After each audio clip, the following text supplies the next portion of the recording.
Hello, boys and girls, it's Molly again, and, of course, my lovely friend Jenna. Hey everyone, it's me. Yes. Now, here's what's gonna happen.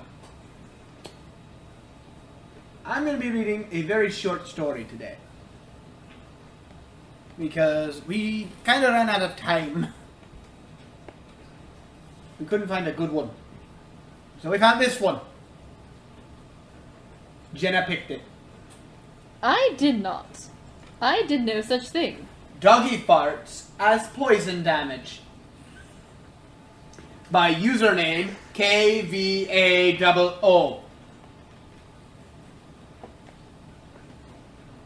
Due to the COVID situation, my game shifted from my local club to a regular apartment. But there is a pet dog tending to fart sometimes, and there is nowhere to run. A smelly cloud envelops the gaming table. It's winter now, and constantly ventilating the room is hard.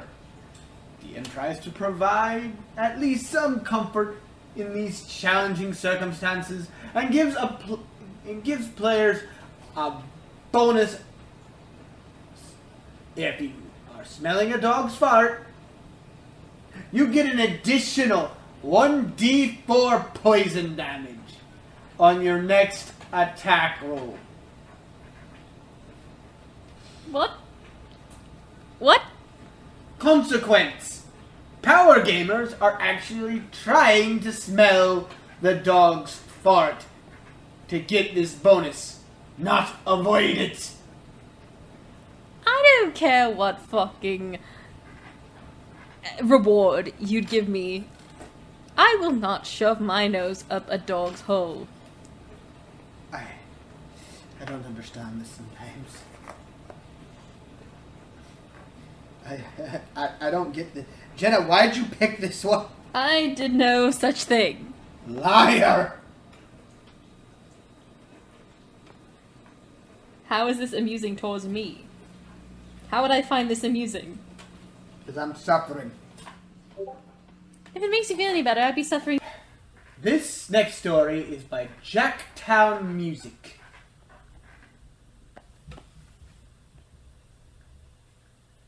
The story is called Romance, Romance, Romance. I like romance. You're gonna hate it at the end of this, probably.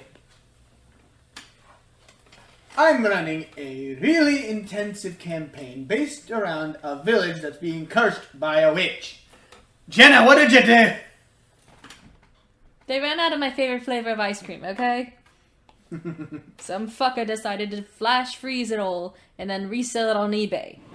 Those fucking eBay buyers. Every session, they're curing werewolves or breaking curses, despite the fact that they're low-level villagers who had just learned that they have magic, or they're naturally talented with a sword or a pistol.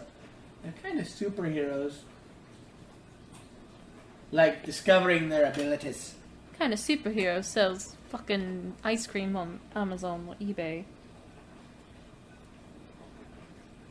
Well, the characters are constantly trying to stop this witch, who uses everything at her disposal to destroy the town. Magic, rumor peddling, whatever. Ooh, excuse me. The campaign is pretty Tim Burton. You know, a grim Victorian type. Ooh! I like Tim Burton. I'm sorry, you caught my attention there. I always wanted to be a Tim Burton character. One player would try and make a romantic relationship with an NPC every session. His character only interacted with NPCs that he could fuck. He rarely tried puzzle solving, or RPing with the party, or doing anything besides romancing PCs or fighting. I took him aside and tried to explain what kind of game this was, and he didn't like anything I put up. I told him we're not going to focus on romance, and he acted like I was telling him his character isn't allowed to RP. He refused to see anything in between romancing an NPC and never saying anything to NPCs. Christ. You know, I like romance as much as the next girl. But, goddamn, man, give me something else to do besides men. Well, I mean... Give me something else to do. I want treasure as well. Alright. After far too long talking about it, I told him this game isn't the best for him. This pissed him off to no end. Learn to spell no end. No end. He spelled it K-N-O-W. You know what I mean. No end is N-O-E. Yes, continue on with your story. Alright.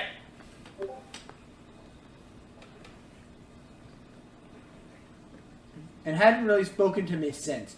He told everyone, except the people at the table, that I kicked him out for trying to give his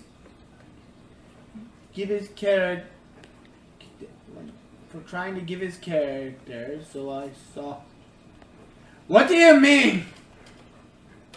Give his character. Give his character head? Maybe he was upset because he wanted to give his character head. But since he said no, he learned no ed. What? I'm trying to make logic of this. I wasn't paying attention. So when I saw him on at the campus coffee shop, I confronted him about it, about lying on me. He called me a psychopath and told me told the coffee shop owner I was there to attack him. I tried talking to his GF, but she told me adding him back to the game will solve his issues. No, won't. It'll make it worse. So I'm basically stuck getting lied on. Can we offer some advice? Go ahead.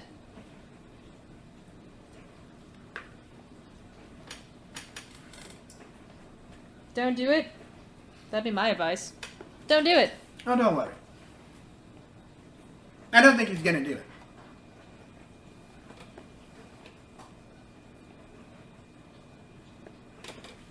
Because you know why? Why?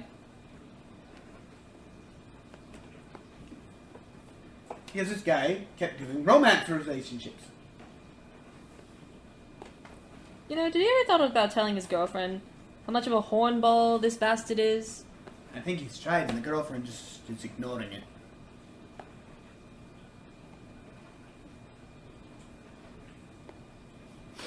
But here's what I'm gonna tell you.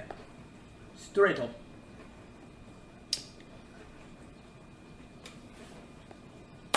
The way to handle this is to, how do I put this?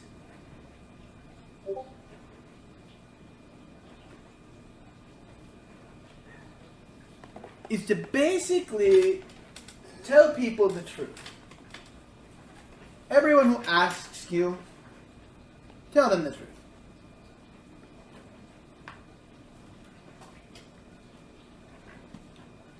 And honestly, confront him when he's talking to these people.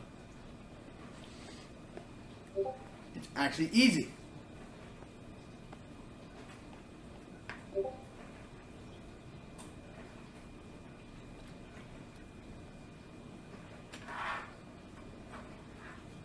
Well, I think that's all we have for today.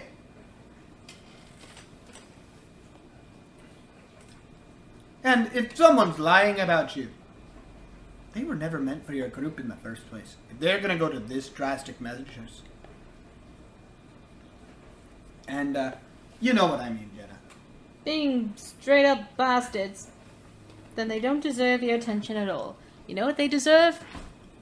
A swift kick in the rear. So this Possibly kid a goes Molly. to college.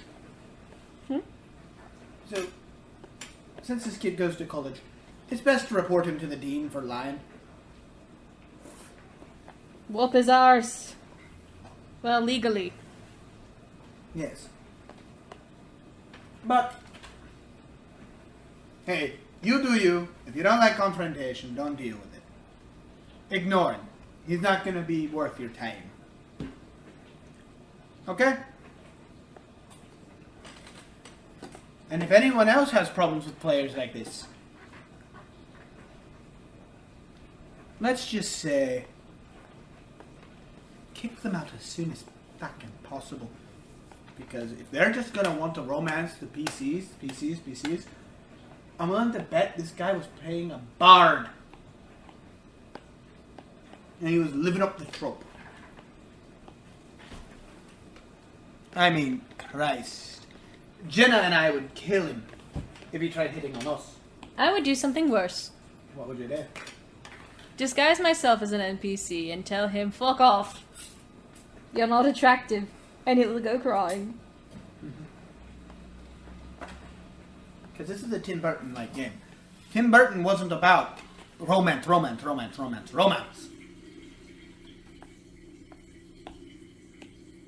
He was about art. He was about... Sure, there was some romance, but it wasn't all romance. It was art. It was a story. Sometimes the creepy. Not creepy as in, hey, I just met you, and this is crazy, but here's my number, so fuck me maybe. No.